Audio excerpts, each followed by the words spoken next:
రాజకీయ కోలాహలం మొదలు కానుంది. ముఖ్యమంత్రి రేవంత్ రెడ్డి ఆగస్టులో గ్రామ పంచాయతీ ఎన్నికల నగర మోగనుంది అని ప్రకటించిన అసాధ్యం అనే వాదనలు కనిపిస్తున్నాయి. రైతు రుణమాఫీ పూర్తయిన తర్వాత ప్రభుత్వాన్ని వెంటాడేది రైతు భరోసా పథకం. ఆ పథకం కింద రైతులకు పెట్టుబడి సహాయం ఇవ్వకపోతే ఎన్నికల ఫలితాలు మరో రకంగా ఉండే అవకాశాలున్నాయి. ఈ నేపథ్యంలో గ్రామ పంచాయతీ ఎన్నికలకు వెళ్లాలంటే రైతులకు ఇవ్వాల్సిన బకాయిలన్నీ పూర్తి చేయాల్సిందే. సెప్టెంబర్ 2వ వారంలోగా రైతు భరోసా నిధుల పంపిణీ పూర్తి చేసే ఆలోచనలో రేవంత్ సర్కార్ ఉంది.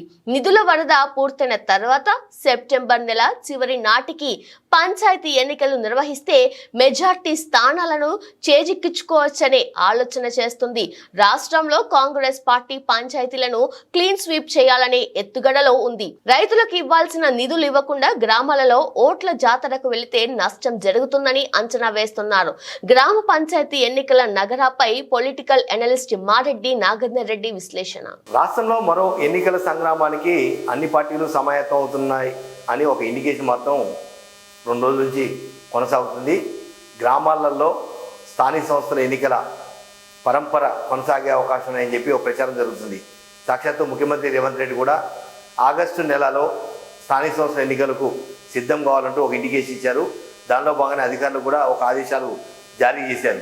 ఈ నేపథ్యంలోనే సర్పంచ్ పదవీ కాలం జనవరితోనే పూర్తి అయిపోయింది కాబట్టి గత 7 నెలల నుంచి కూడా స్పెషల్ ఆఫీసర్ల పరిపాలన కొనసాగుతుంది.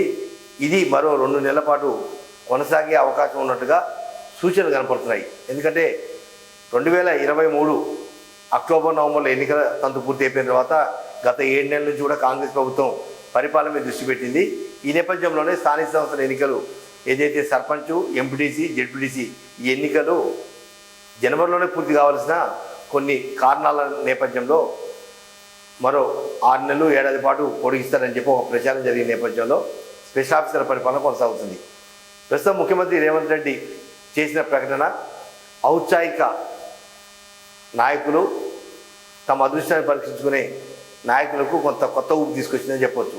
ఈ 8 నెలల నుంచి కూడా రాజకీయ పరిణామాలు ఎడుదారి తీస్తాయి, ఏమైపోతాయి, లేదా కొంత ఎమ్మెల్యేల చేరికలు, ఇతరత్ర పార్టీ ప్రభుత్వం ఉంటుందా లేదా రకరకాల మీమాంసల మధ్య కొంత స్ట్రెంత్ వచ్చిన తర్వాత స్థానిక సంస్థల ఎన్నికల మీద కాంగ్రెస్ ప్రభుత్వం దృష్టి కేంద్రీకరించింది. ఈ నేపథ్యంలోనే కొన్ని అనుమానాలు కూడా రేకెత్తుతున్నాయి. ఎందుకంటే రుణమాఫీ విషయం, రైతు రుణమాఫీ ఆగస్టు 15లోగా పూర్తి చేస్తామన్నారంటే ఇంకొక 10-15 రోజులు అటు ఇటుగా చూసుకుంటే ఆగస్టు నెలాఖరికి రైతు రుణమాఫీ పథకం పూర్తయిపోతుంది. కానీ దాంతోపాటుగా మళ్ళీ రైతులకు ఇవ్వాల్సిన మరో ప్రధానమైన పథకం రైతు భరోసా. గతంలో రైతు బంధు, ప్రస్తుతం రైతు భరోసా.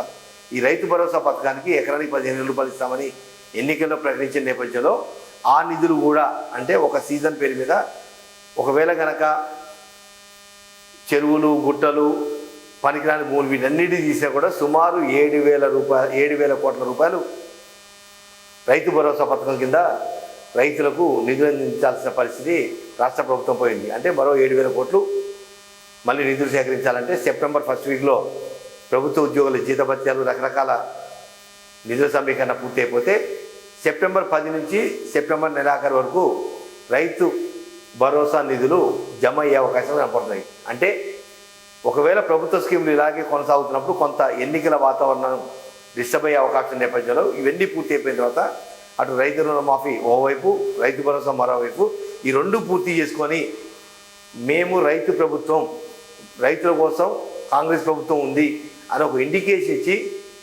పూర్తి స్థాయిలో ఒక 85 నుంచి 90% గ్రామ పంచాయతీలను కాంగ్రెస్ పార్టీ కైవసం చేసుకోవాలనే ఒక వ్యూహాత్మక ఎత్తుగడ మాత్రం వేస్తుందని చెప్పవచ్చు. ఎందుకంటే అటు రుణమాఫీ, ఇటు రైతు భరోసా ఈ 2 పథకాలు కూడా రైతులకు సంబంధించిన అంశాలే. గ్రామీణ వాతావరణం మరింత ఉత్సాహంగా పనిచేసే సిస్టమ్ కాబట్టి రైతులకు కావాల్సిన ఈ 2 స్కీమ్స్ ఏదైతే కంప్లీట్ చేసేస్తే ఇక గ్రామాల నుంచి ఒక 70 నుంచి 80% రైతులు, రైతు కుటుంబాలు, ఇతరత్ర వ్యవస్థలన్నీ కూడా కాంగ్రెస్ వైపు మొగ్గు చూపే అవకాశం ఉన్న నేపథ్యంలో స్థానిక సంస్థల ఎన్నికల్ని ఈజీగా గెలుచుకునే ఒక స్కెచ్ మాత్రం కాంగ్రెస్ పార్టీ చేస్తుందని చెప్పవచ్చు.